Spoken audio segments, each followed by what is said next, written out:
The next group I found that has seriously impacted America's culture is the Frankfurt School. The Frankfurt School was a sort of an outpost in America of European socialism. Willy Munzenberg, with a few other Bolsheviks, founded the Frankfurt School. The two leading members are Herbert Marcuse and Franz Neumann. Franz Neumann was, in fact, a Soviet agent. Their entire purpose was to stand the entire educational system of the West, and the United States in particular, on its head. Bertrand Russell, who worked with the Frankfurt School, said, "By using psychological techniques to teach the children, we will be able to produce, quote, an unshakable conviction that snow is black," unquote. They established a school here with the help of John Dewey. He helps bring these German intellectuals to America in 1933, drop them down at Princeton, Berkeley, Brandeis, to go after education and media. Included in those goals were the teaching of homosexuality and sexuality to children, the promotion of excessive drinking, and destruction of religion in the United States. That was a big one. And they basically started the social rot. Willy Munzenberg said, "We are going to make the West so corrupt it stinks." I love spending time with my family, July 4th, baseball, and apple pie, and my mind can't even comprehend that there were groups of intellectuals back in the 1930s plotting and planning how they could make America so corrupt it stinks.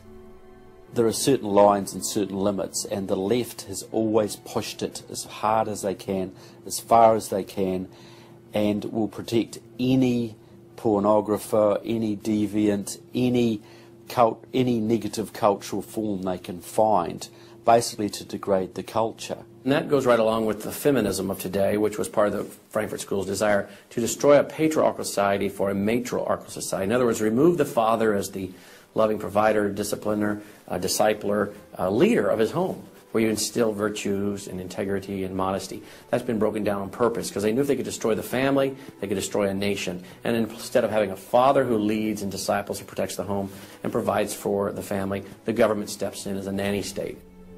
The Frankfurt School developed the concept of cultural Marxism. Penetrate the culture, take it over, and then everything else will follow. And of course they did that, and today we've had a complete cultural revolution. As many people in America are familiar with the phrase "make love, not war," that actually came from Herbert Marcuse, who was with the Frankfurt School. So these guys went after education, they went for media, and they've been very successful in changing the entire worldview of Americans through what they call political correctness, but it's really cultural Marxism, with the goal being to destroy Christianity, then create chaos, and then move to their ultimate goal, which is from cultural Marxism to traditional Marxism, which is socialism. Most of the strategy to remake America from within started with Antonio Gramsci, who wrote over 2,000 pages back in the 1930s outlining how to take a Judeo-Christian culture down from the inside. The plan he suggested has been the main focus of the left ever since. Antonio Gramsci was a neo-Marxist philosopher. Antonio Gramsci was an Italian communist. Antonio Gramsci is probably the biggest troublemaker in the world. He's probably got more responsibility for our social ills than anybody else on the planet. He knew of the importance of undermining the morals and the character of this country. Because America had a strong Christian heritage, you had to attack the culture. You had to change the culture. Even to pornography, into areas that most people normally wouldn't accept. He said that we're going to destroy the West by destroying its culture. We're going to infiltrate and we're going to turn their music, their art, and their literature against them. That means that you penetrate the universities, you write the books, the novels, the poetry, the music, the book reviews. And once you control the culture, then you can sort of shape the thought of rising generations. He differed with Marx. Instead of, for example, destroying the church or the other basic institutions, he said infiltrate them and use them to change the culture.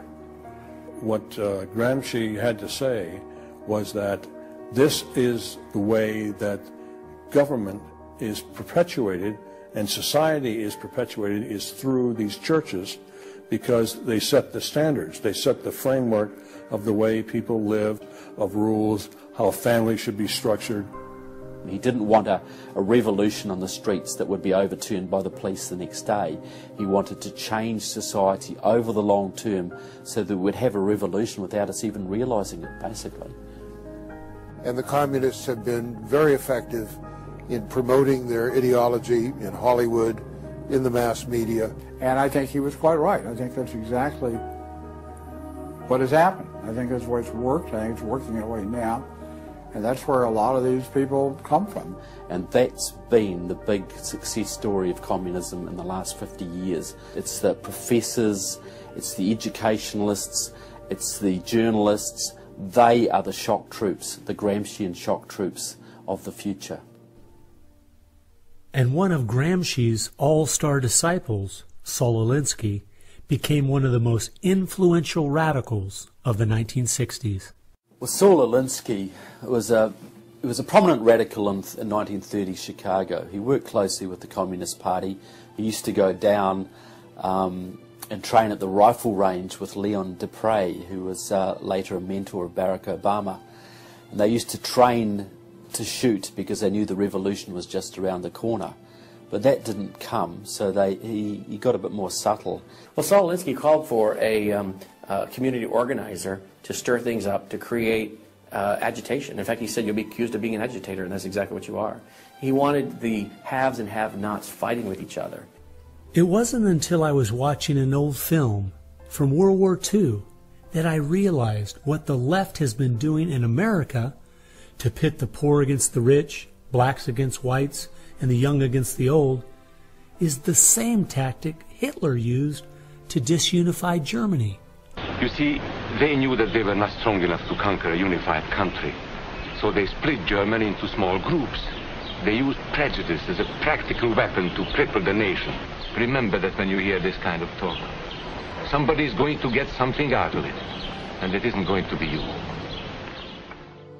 And they use the conflict as justification for more government to stop the chaos. So they create the chaos, and then they step in as a solution to the chaos. And as Francis Schaeffer said, once this chaos comes, most people will willingly give over to an authoritarianism because they don't want the chaos. His book was kind of the field manual, if you will, for these activist organizations. Which President Obama studied and taught at a workshop for 4 years in Chicago as a community organizer for ACORN. As I was reading through Rules for Radicals to see where he was coming from, I just happened to take a look at the dedication in the front of the book. And this is what I saw. Quote, "Lest we forget at least an over-the-shoulder acknowledgement to the very first radical, the first radical known to man who rebelled against the establishment and did it so effectively that he at least won his own kingdom, Lucifer," unquote. Saul Alinsky from Antonio Gramsci has had an incredible amount of influence on our president and on our society, and he dedicates his book openly to Lucifer, Satan. I think that says more about where their ideas and plans are based than anything else. You asked what Saul Alinsky's impact is on the leftist movement today, and it basically defines it. It defines it. Saul Alinsky took the best of Gramsci and the best of the Fabian socialist ideas, combined, repackaged, and sold them to the 60s radicals. After studying Alinsky, Richard Cloward and his wife, Frances Fox Piven, came up with what is today known as the Cloward-Piven strategy. Now, their idea was basically that to destroy society or destroy capitalism per se, they needed to overload the system. The idea was to get everybody you possibly could on welfare, to get everybody you possibly could basically milking the system in some way or another. It was called the crisis strategy, and it became very well known by activists and radicals in the 60s. They published an article in the May 1966 issue of Nation magazine called The Weight of the Poor, in which they outlined their strategy. Rathke read that article, and Rathke ended up starting what we now know today as ACORN. And of course, Cloward and Piven had been studying Saul Alinsky. So Antonio Gramsci gives us Saul Alinsky. Saul Alinsky gives us the Cloward-Piven strategy, this husband and wife that said, hey, let's collapse the American economy by implementing so many entitlements, so much of a welfare state at collapse. Rathke studied the Cloward-Piven strategy. He starts ACORN. And of course, ACORN gave us Obama. And to show what a small world it is, Wade Rathke, who started ACORN, was the draft resistance organizer for SDS, the group the Fabians started. They've used that strategy ever since to expand voting rolls, to expand welfare rolls wherever they can, basically just to overload the system, to increase the tax burden on the middle class, and basically bring capitalism one step closer to destruction. I guess we shouldn't be surprised that we still have open borders, that so many people are dependent on the government, and that the left keeps pushing these programs when all they've done is tear apart the black families in America and create generational cycles of poverty.